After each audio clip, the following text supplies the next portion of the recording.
The Raven by Edgar Allan Poe. Once upon a midnight dreary, while I pondered weak and weary over many a quaint and curious volume of forgotten lore, while I nodded, nearly napping, suddenly there came a tapping, as of someone gently rapping at my chamber door. "'Tis some visitor," I muttered, tapping at my chamber door. Only this, and nothing more. Distinctly I remember, it was in the bleak December, and each separate dying ember wrought its ghost upon the floor. Eagerly I wished the morrow. Vainly I had sought to borrow from my book surcease of sorrow. Sorrow for the lost Lenore, for the rare and radiant maiden whom the angels name Lenore, nameless here forevermore. And the silken, sad, uncertain rustling of each purple curtain thrilled me, filled me with fantastic terrors never felt before, so that now, to still the beating of my heart, I stood repeating, "'Tis some visitor entreating entrance at my chamber door, some late visitor entreating entrance at my chamber door. This it is, and nothing more." Presently my soul grew stronger, hesitating then no longer. "Sir," said I, "or madam, truly your forgiveness I implore, but the fact is I was napping, and so gently you came rapping, and so faintly you came tapping at my chamber door, that I scarce was sure I heard you." Here I opened wide the door. Darkness there, and nothing more. Deep into that darkness peering, long I stood there wondering, fearing, doubting, dreaming dreams no mortals ever dared to dream before. But the silence was unbroken, and the stillness gave no token, and the only word there spoken was the whispered word, "Lenore?" This I whispered, and an echo murmured back the word, "Lenore." Merely this, and nothing more. Back into the chamber turning, all my soul within me burning, soon again I heard a tapping somewhat louder than before. "Surely," said I, "surely that is something at my window lattice. Let me see then what thereat is, and this mystery explore. Let my heart be still a moment, and this mystery explore. 'Tis the wind, and nothing more." Open here I flung the shutter, when, with many a flirt and flutter, in there stepped a stately raven of the saintly days of yore. Not the least obeisance made he, not a minute stopped or stayed he, but with mine of lord or lady, perched above my chamber door. Perched upon a bust of Pallas, just above my chamber door, perched and sat, and nothing more. Then this ebony bird beguiling my sad fancy into smiling, by the grave and stern decorum of the countenance it wore. "Though thy crest be shorn and shaven, thou," I said, "art sure no craven, ghastly, grim, and ancient raven, wandering from the nightly shore. Tell me what thy lordly name is on the night's Plutonian shore."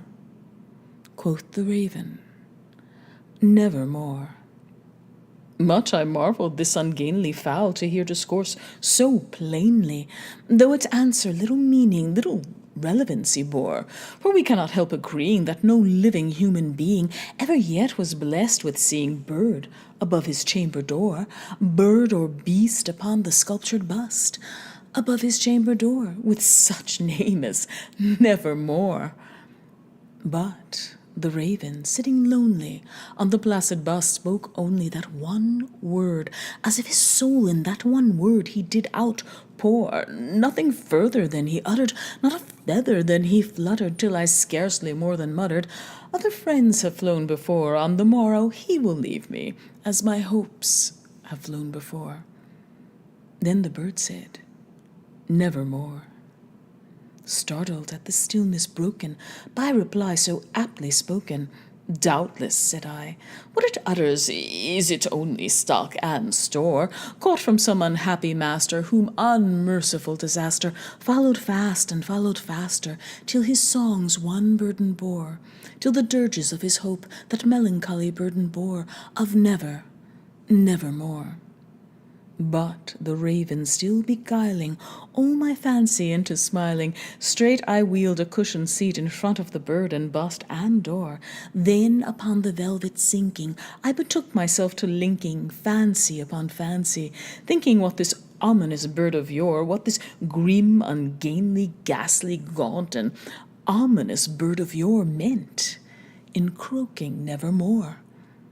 This I sat engaged in guessing, but no syllable expressing to the fowl whose fiery eyes now burned into my bosom's core. This and more I sat divining, with my head at ease reclining on the cushion's velvet lining that the lamplight gloated o'er, but whose velvet violet lining with the lamplight gloating o'er she shall press nevermore. Then methought the air grew denser, perfumed from an unseen censer, swung by seraphim whose footfalls tinkled on the tufted floor.